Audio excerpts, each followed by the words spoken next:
Hello student, আমরা এর আগে 373 জিস্ট বলেছিলাম বাংলায়, যেটা আশা করি তোমরা সবাই দেখেছো।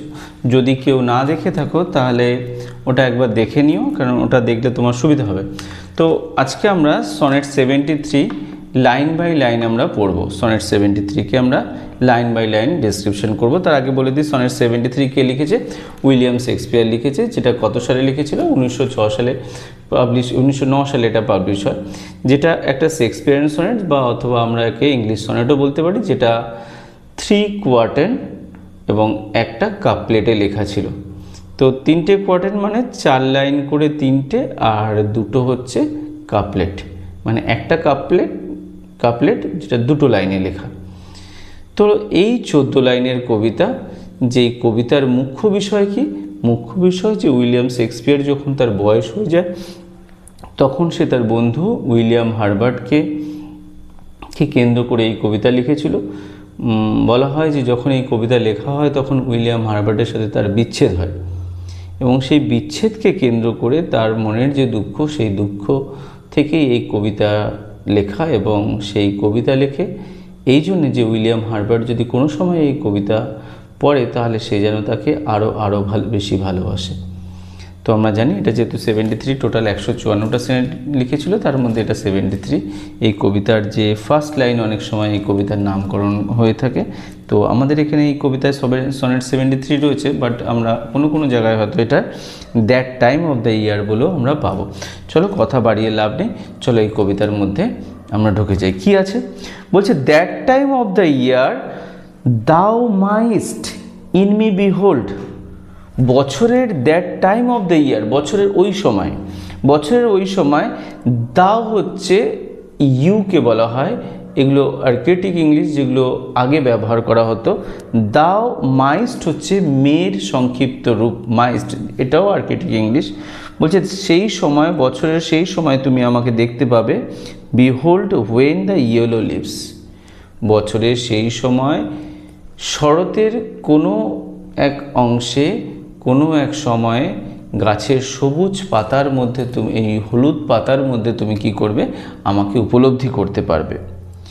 অর নান অর ফিউ, হয়তো সেই গাছে অল্প কিছু পাতা থাকবে অথবা নাও থাকতে পারে, কারণ পাতা সব অনেক সময় ঝরে যায়, ঠিক আছে?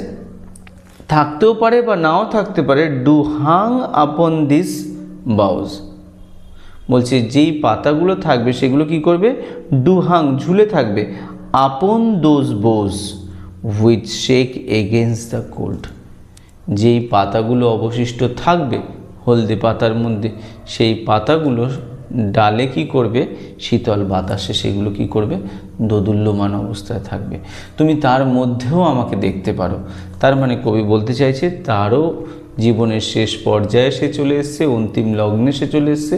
যেরকম শরতে বা শীতের প্রাথমিকভাবে গাছের পাতা হলুদ হয়ে যায় এবং তার ঝরার সময় হয়ে আসে, এখানে ঝরার সময় মানে হচ্ছে কি? মৃত্যুকে বোঝানো হয়েছে।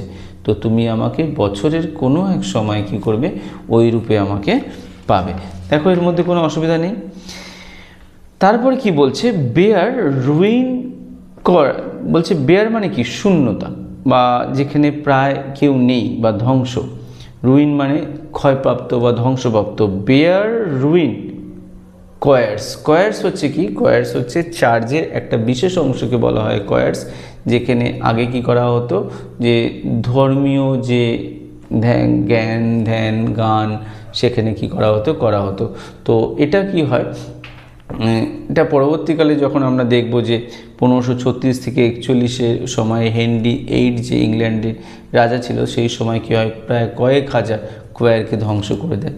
কবি বলছে ওই কোয়ারের মধ্যে, ওই ধ্বংসপ্রাপ্ত কোয়ারের মধ্যেও তুমি আমাকে দেখতে পাবে। Where late sweet bird sang, যেখানে বর্তমানে কি হয়? সুন্দর পাখিরা কী করে? গান করতে আসে। তো এটাও একটি ধ্বংসের জায়গা। কবি তার জীবনের বা তার যে এজের যে ধ্বংস, তার সাথে কবি কী করছে? এর তুলনা করছে। দেখো এই হচ্ছে ফার্স্ট কোয়ার্টারিং ছিল, এর মধ্যে আশা করি কোনো অসুবিধা নেই। এবং সেকেন্ড যে আমরা পাবো, সেকেন্ড যে কোয়ার্টারিং আমরা পাবো, সেখানে দেখব কি আছে। বলছে ইন মি দাও সিজড, তুমি আমাকে দেখতে পাবে। কোথায় দেখতে পাবে? The twilight of such day, দিনের গোধূলি লগ্নে তুমি আমাকে কি করতে পারো, উপলব্ধি করতে পারো। দিনের গোধূলি লগ্ন মানে কি, যে end of the night, end of the day beginning of the night, যেখানে কি হয় কিছুক্ষণের মধ্যেই কি হয়, নাইট কি করে বা অন্ধকার কি করে, গোধূলিকে গ্রাস করে নেয়। ধরে নাও গোধূলিকে গ্রাস করে নেওয়া মানে কি, তার মৃত্যু। তো কবি বলছে তুমি ওই গোধূলি লগ্নেও আমাকে দেখতে পাবে, কারণ আর কিছুদিনের মধ্যে তো আমিও সেই মৃত্যুর দিকে এগিয়ে যাব, মানে মৃত্যু কি করছে, আস্তে আস্তে আমার দিকে এগিয়ে আসছে। সেই জন্য বলছে ইন মি দাউ ceased in the twilight of such day as after sunset faded in the West. After sunset faded in the West, after sunset যখন কি হয়, সানসেটের পরে, সূর্য অস্ত্রের পরে যে আলো কি হয়, ধীরে ধীরে কি হয়, একটু কমে আসে, ধীরে ধীরে কি হয়, বিলীন হয়ে যায়, এবং পশ্চিমের দিকে সেই অন্ধকারময় অংশেও তুমি কি করবে, আমাকে দেখতে পাবে বা অনুভব করতে পারবে। হুইচ বাই অ্যান্ড বাই মানে অচিরে বা শূন্যে, যেটা আস্তে আস্তে কি হবে, ব্ল্যাক নাইট ডোথ থেকে নেবে, যেটা আস্তে আস্তে বা অচিরেই কালো রাত যেন তাকে কি করবে, গ্রাস করে নেবে। যেরকম মৃত্যু কি করে, গ্রাস করে নেয়, যখন যাদের বয়স একটু বেশি হয়ে যায় তারা কি করে, মৃত্যুর দোরগোড়ায় পৌঁছে যায়, আস্তে আস্তে আস্তে আস্তে মৃত্যু কি করে, তাদের গ্রাস করে নেয়। সেরকম বলছে মৃত্যু কি হবে, তাদের যেরকম গ্রাস করে নেয়, কীরকমভাবে গ্রাস করে নেয়, যেরকম কালো রাত যেরকম আস্তে আস্তে কি করে, গোধূলিকে গ্রাস করে নেয়, তুমি তার মধ্যেও আমাকে অনুভব করতে পারো। তাহলে এই ছিল আমার সেকেন্ড কোয়াড্রেন্ট, আশা করি কোনো অসুবিধা নেই। চলো থার্ড কোয়াড্রেন্টে আমরা যাই। কি বলছে এখানে, খুব অদ্ভুত, খুব সুন্দর একটি ইউজ করা হয়েছে, যে আগুনের মধ্যে তুমি আমাকে অনুভব করতে পারবে। মানে কি দেখো, এখানে একটু অনেকটা বোঝার আছে। বলছি ইন মি দাউ সিস্ট, তুমি আমাকে দেখতে পাবে, অনুভব করতে পারবে কোথায়, the glowing of such fire. Glowing of such fire, ওই ফায়ারের মধ্যে, আগুনের মধ্যে তুমি আমাকে কি করতে পারবে, অনুভব করতে পারবে বা দেখতে পারবে। That on the ashes of his youth, যেটা আমার যৌবনের অ্যাস বা ছাই, তার মধ্যেও তুমি আমাকে অনুভব করতে পারবে। মানে কি দেখো, আগুন মানে কি, আগুন ধরো কোনো কিছু জ্বলছে, তার মানে কি কাঠ নিজেকে পুড়িয়ে সেই তাপ এবং আলো দুটোই দিচ্ছে। এইখানে কাঠ মানে হচ্ছে যৌবন, যৌবনকে আমরা কি করি, ক্ষয় করে করে করে এসে আমরা বার্ধক্যে পৌঁছাই। তার মানে কি বার্ধক্য যখন আসছে যৌবনের ক্ষয় হচ্ছে। তো কবি বলছে সেই আগুনের মধ্যে তুমি আমাকে অনুভব করতে পারবে। মানে কি, সেই আগুন মানে কি, যখন আগুন প্রায় নিভে যাচ্ছে, সেই নিভে যাচ্ছে মানে কি, যে কাঠ পুড়ে গেছে, তার মধ্যে মৃদু আলো রয়েছে, মৃদু তাপ রয়েছে, এখনও যে মৃদু আলো বা মৃদু তাপ রয়েছে সেটা কিছুটা যৌবন শক্তির, সেটা কি করছে, জ্বলছে।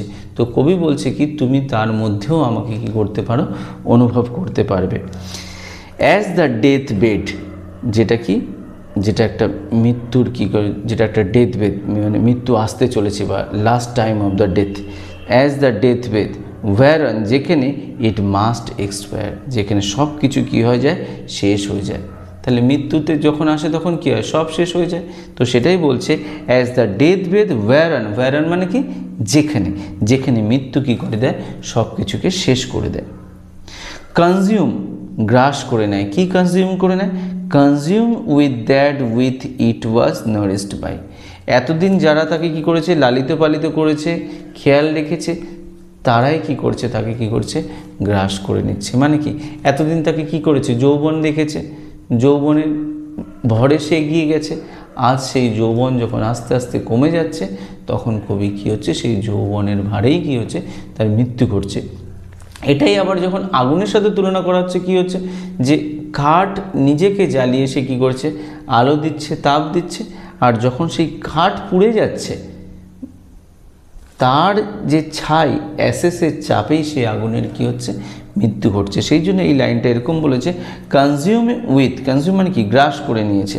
কি গ্রাস করেছে, with that which it was nourished by, যেটা এতদিন কী করেছে, লালিত পালিত যা করেছিল, তাই আজকে কী হচ্ছে, তার মৃত্যুকে এগিয়ে নিয়ে এসছে।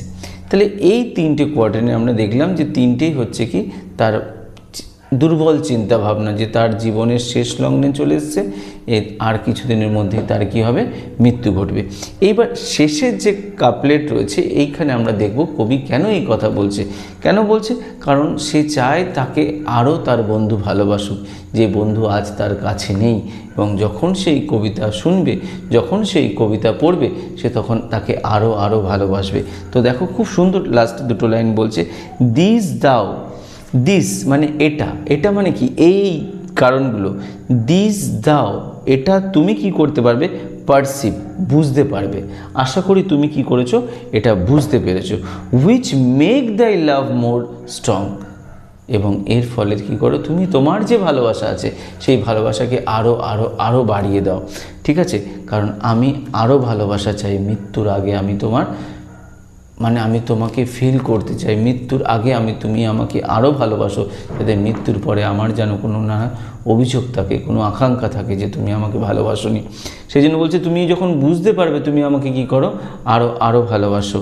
টু লাভ দ্যাট ওয়েল, এতটাই ভালোবাসো, উইচ দো মাস্ট লিভ আর, এর মানে এর মানে বিফোর ইন টাইম, যাতে মৃত্যুর আগে তুমি আমাকে আরও আরও ভালোবাসতে পারো।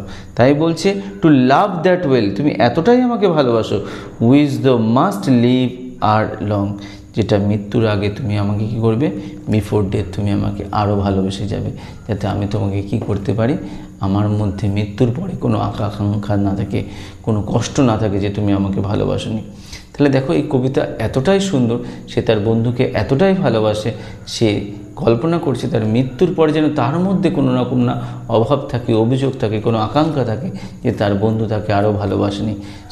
সে তার বন্ধুকে ছেড়ে যেতে চাইছে না। সে কি বলছে, যে আমার জীবনের শেষ পর্যায়ে আমি চলে এসেছি, শেষ দিনগুলোতে চলে এসেছি, তাই আমি চাই তুমি আমাকে আরও আরও ভালোবাসো। আর এই জন্যেই সে বলেছে, এই যে বাকি যে আগের যে 3টে কোয়ার্টার দেখলাম, এই 3টে কোয়ার্টারে সেই দুঃখের কথাগুলো বলেছে। তাহলে এটা হচ্ছে শেক্সপিয়ারের যে ইংলিশ পোয়েটগুলো রয়েছে বা ইংলিশ পোয়েমগুলো রয়েছে, তার মধ্যে একটা অদ্ভুত একটা ভালোবাসা, যে প্রথম যে কোয়ার্টারগুলো থাকে সেই কোয়ার্টারে সে তার দুঃখ বেদনাকে বলা হয়, এবং শেষ কোয়ার্টারে এসে সে কী করে, সেটাকে জাহির করে বলে যে কেন সেই দুঃখের কথা বলেছে, কারণ সে কী চায়, সে ভালোবাসা চায়। এই ছিল এই কবিতা সনেট 73। আশা করি তোমাদের ভালো লেগেছে। এইবার যেটা হচ্ছে বলার কথা, তোমরা এই কবিতা খুব ভালো করে পড়বে। এই যে শর্ট কোশ্চেন, লং কোশ্চেন যা আসবে তা আমরা সব এখানেই চ্যানেলেই আমরা কি করব, প্রোভাইড করে দেবো। আর যারা যারা এখনও পর্যন্ত চ্যানেল সাবস্ক্রাইব করনি, যারা সাবস্ক্রাইব করে নাও। আর যদি তোমাদের এটা ভালো লাগে তো একটি লাইক ও কমেন্ট অবশ্যই করো। তো ভালো থেকো, শুভরাত্রি।